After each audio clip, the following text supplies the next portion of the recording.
ওদেরকে আমি বলছিলাম যে ওদেরকে সফল হওয়ার জন্য আপনাদের প্ল্যান করতে হবে, ওরা কিভাবে সফল হবে। আপনার সন্তানকে দেখে আপনার চোখটা জুড়িয়ে যাক এরকম, ও দেখতে কত সুন্দর তা না। সৌন্দর্য ফিজিক্যাল না, সৌন্দর্য হচ্ছে কিসের? এটা আধ্যাত্মিক ইস্যু। সৌন্দর্য চরিত্রের জিনিস, চরিত্র। বহু মানুষের চেহারা খুবই সুন্দর, কিন্তু ওরে দেখলে ফেরাউনের চেয়েও ভয়াবহ মনে হয়। আছেন এরকম? চেহারা সুন্দর বটে, কিন্তু তার কথাবার্তা প্রত্যেকটা শব্দ পারবে এমনভাবে বলে মনের জন্য মারবে, এমনভাবে তাকায় মনের জন্য খেয়ে ফেলবে। আবার কিছু কিছু লোক আছে চেহারা হয়তো বা ধরেন ওই রকম কি বলে না, এরকম মানে চেহারার ফিজিক্যাল সৌন্দর্য হয়তো এরকম নাই, কিন্তু তার আচরণ দেখলে মুগ্ধ হয়ে যেতে হয়, আচরণ দেখে মুগ্ধ হয়ে যেতে হয়। একজন ইলাস্ট্রিয়াস ব্যক্তির একটা গল্প শুনছিলাম, এরকম ইলাস্ট্রিয়াস ব্যক্তি, তিনি হচ্ছেন নিগ্রো মানে ব্ল্যাক, তো তাকে তিনি কৃতদাস, তো তার মনিব তাকে আবার খুব চরিত্রের কারণে খুবই পছন্দ করতেন তাকে, চরিত্রের কারণে। যেমন আতা ইবনে আবি রবাহের নাম শুনেছেন, আপনারা যদি নাম না শুনে থাকেন তাহলে আপনারা বাজার থেকে একটা বই কিনে নিয়ে আসবেন। বইটার নাম হলো সাহাবীদের ঈমান দীপ্ত জীবনী। সাহাবীদের কি ঈমান দীপ্ত জীবনী, এটা বইটা বাজার থেকে কিনে নিয়ে আসবেন, পড়বেন। সেখানে আব্দুর রহমান রাফাত পাশা, তিনি একজন মিশরীয়, তিনি লেখক, বাংলা বইটি অনুবাদ হচ্ছে, অসাধারণ বই। মানে এটা আপনি গিলতে থাকবেন এরকম, মানে মনের জন্য বইটা আমি খাই এইরকম টাইপের বই। তো তিনি সেখানে উল্লেখ করেছেন আতা ইবনে আবি রবাহ, এখানে তাবিঈদের ইমাম দীপ্ত জীবনী, তার একটা সিরিজ, মহিলা সাহাবীদের ইমাম দীপ্ত জীবনী এ নামে আছে, এই 3টা সিরিজ তার আছে। তো সেখানে তিনি আতা ইবনে আবি রবাহের কথা বলছেন। আতা ইবনে আবি রবাহ এমনি শর্ট, দেখতে নিগ্রো, এমনি তিনি ব্ল্যাক, প্রচণ্ড নিগ্রো কালো, কিন্তু তার জ্ঞানের অবস্থা এরকম ছিল, বলা হয়েছে মক্কায় যতক্ষণ আতা ইবনে আবি রবাহ থাকবে ততক্ষণ কারো ফতোয়া দেওয়া চলবে না, সবার ফতোয়া দেওয়া নিষিদ্ধ, ওনার উপস্থিতিতে কেবল কথা উনি বলবেন, আর কেউ কথা বলবেন না। কোন লেভেলের স্কলার হয়েছেন, অথচ দেখার চেহারা কিন্তু ততটা ইমপ্রেসিভ না। আমি বলছিলাম একজন ব্ল্যাকের কথা, তো তিনি তার মনিব তাকে খুবই পছন্দ করেন চরিত্রের কারণে, ব্যবহারের কারণে, সুন্দর করে কথা বলে এবং ভালো করে আচরণ করে। এবং উনি পছন্দ করতেন বাঙ্গি। কি পছন্দ করতেন? বাঙ্গি।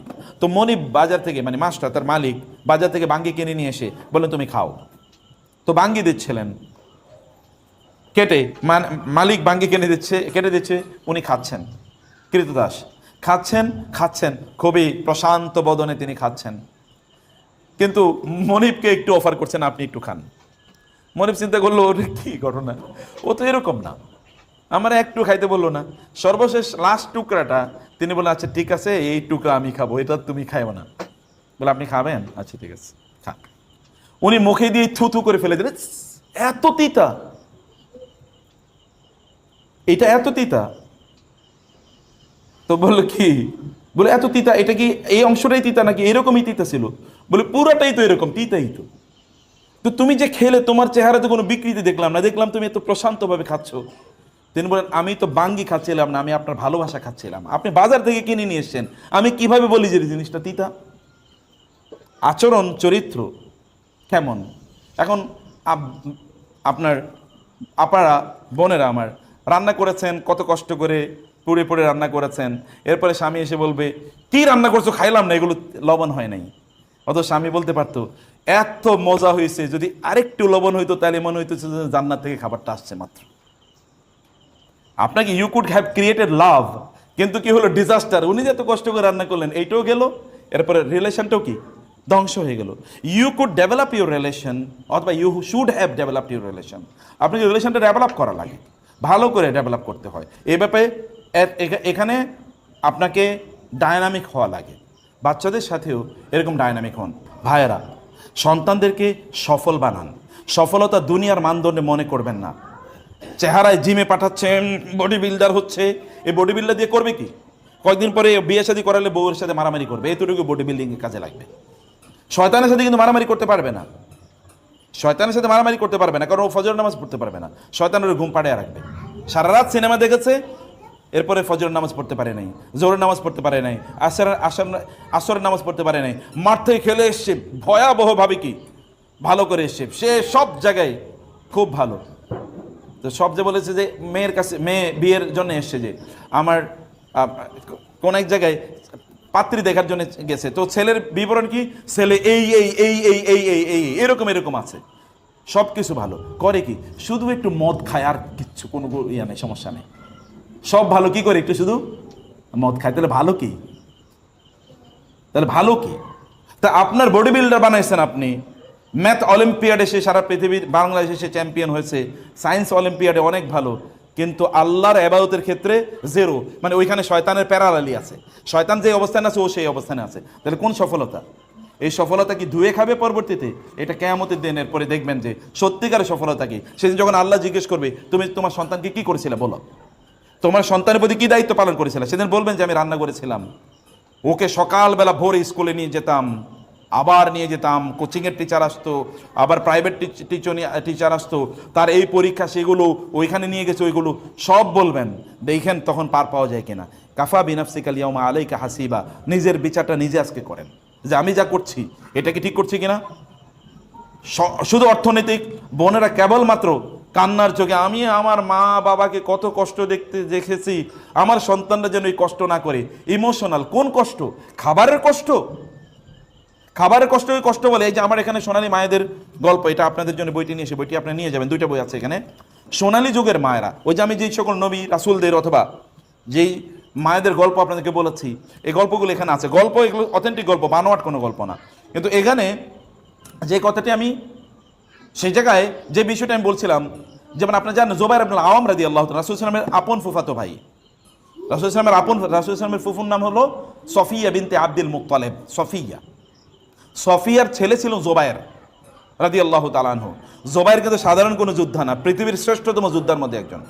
এই জুবাইরকে তিনি কি করতেন, মরুভূমিতে নিয়ে ফেলে রেখে আসতেন।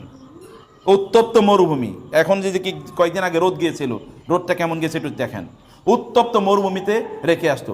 লোকেরা বলতো তুমি এত পাষাণ কেন, মা হিসেবে তুমি কেমনে এটা করো? তিনি বলেন যেই ছেলে মরুভূমি এর রোদ তাপ সহ্য করে টিকে থাকতে পারবে না, ও আল্লাহর দিনের জন্য জিহাদ করবে কিভাবে?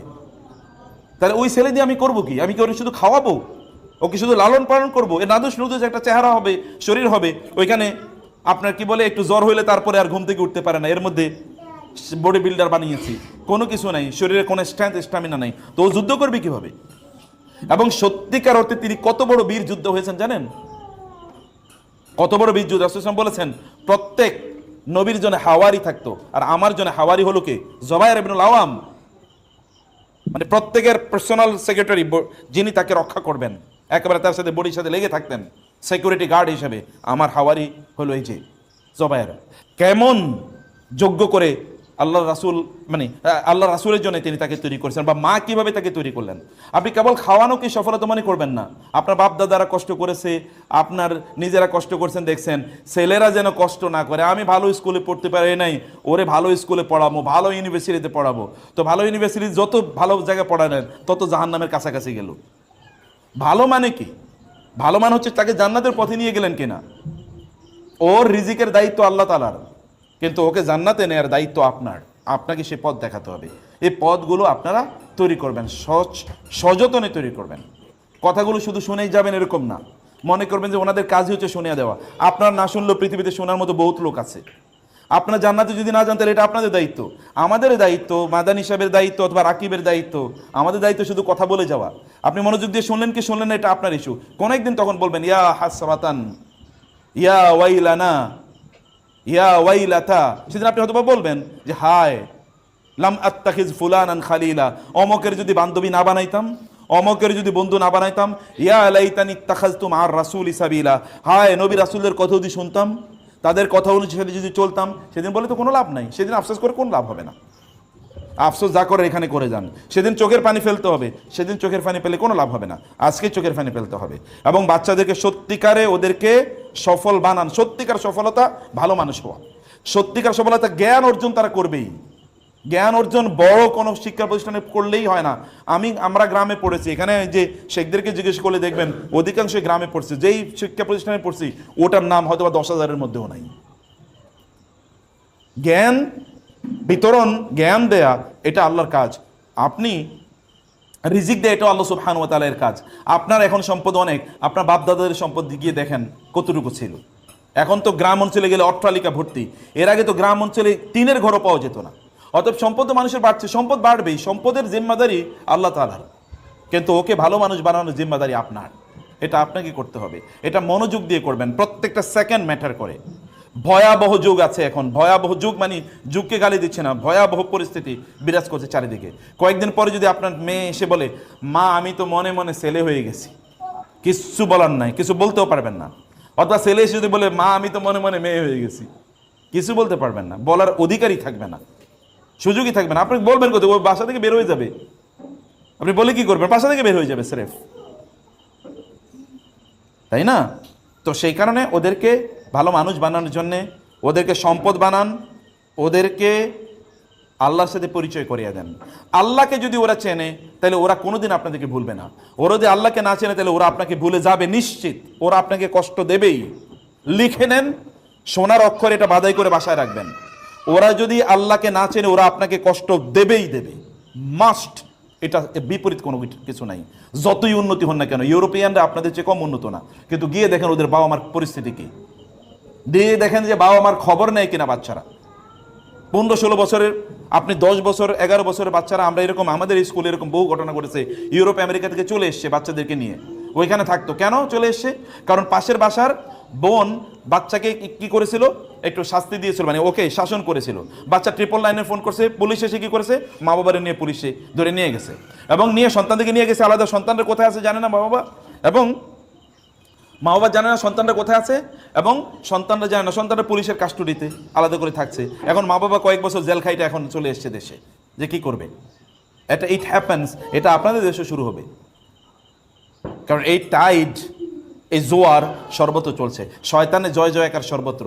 আর শয়তানকে যদি রুখে দিতে হয় তাহলে আপনারাই কেবলমাত্র রুখতে পারেন, কেবল বোনেরা। বোনেদের এক হাতে থাকে দোলনা, আর এক হাতে থাকে কি পৃথিবী। বোনরা এক হাতে থাকে দোলনা, আর এক হাতে থাকে পৃথিবী। ওমর রাদিয়াল্লাহু তো বলেছেন যে আমার বাবার শাসন আমাকে ভালো মানুষ বানাইছে, আদারওয়াইজ আমি ভালো মানুষ হতাম না। আমার বাবার শাসন আমাকে ভালো মানুষ বানিয়েছে। আমার বাবা যদি আমাকে শাসন না করে, আমাকে ছোটবেলায় তিনি মার দিয়েছিলেন। আমি বলি না আপনাদের বাচ্চাদেরকে মার দেবেন, কিন্তু আপনাদের বাচ্চাদেরকে কে শাসন করবে? এই শাসন করার কাজ আপনাদের।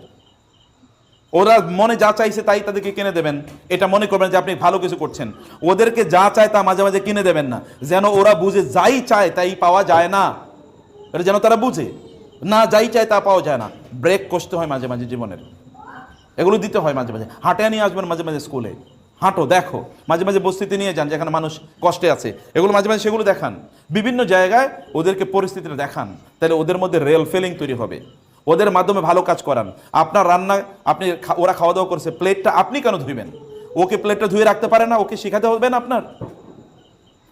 ওর জুতাগুলো সে ঠিক করে রাখুক তার বাসায়, এগুলো সে করুক, কিছু কাজ তাকে দিয়ে করান, যেন তার মধ্যে এই অবস্থা তৈরি হয়, যেন এই সকল জিনিসগুলো সে বোঝে, যেন মনে করতে না হয় আপনার সামনে আপনার বাসায় যে সকল কাজের মানুষ আছে তাদের সাথে খারাপ আচরণ করবেন না, ড্রাইভারদের সাথে খারাপ আচরণ করবেন না, নাইলে ওরা সন্ত্রাসী হিসেবে ডেভেলপ করবে, পরে কিছুদিন পরে ড্রাইভারদেরকে মারবে, অথবা বুয়াদেরকে তখন ইলেকট্রিক হিট ওই যে শেক দেবে। দেখেন না আপনারা, বড় বিশাল বড় অমকের মেয়ে, অমকের স্ত্রী, তারপরে কি কাজের বুয়ারে আপনার আয়রন দিয়ে তাকে শেক দিয়েছে, অথবা 6 তলা থেকে ফেলে দিয়েছে।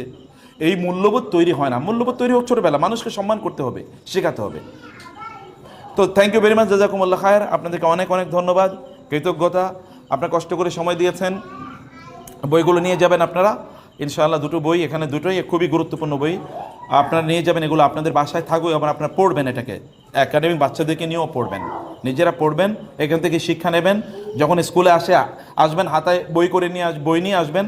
গাড়িতে যখন থাকবেন মোবাইলের টিপানো বন্ধ করে দিয়ে বইটা পড়েন। আপনার গাড়িতে ছোট্ট একটা লাইব্রেরি থাকবে, 10-15টা বই থাকুক, এগুলো আপনি পড়বেন ইনশাআল্লাহ।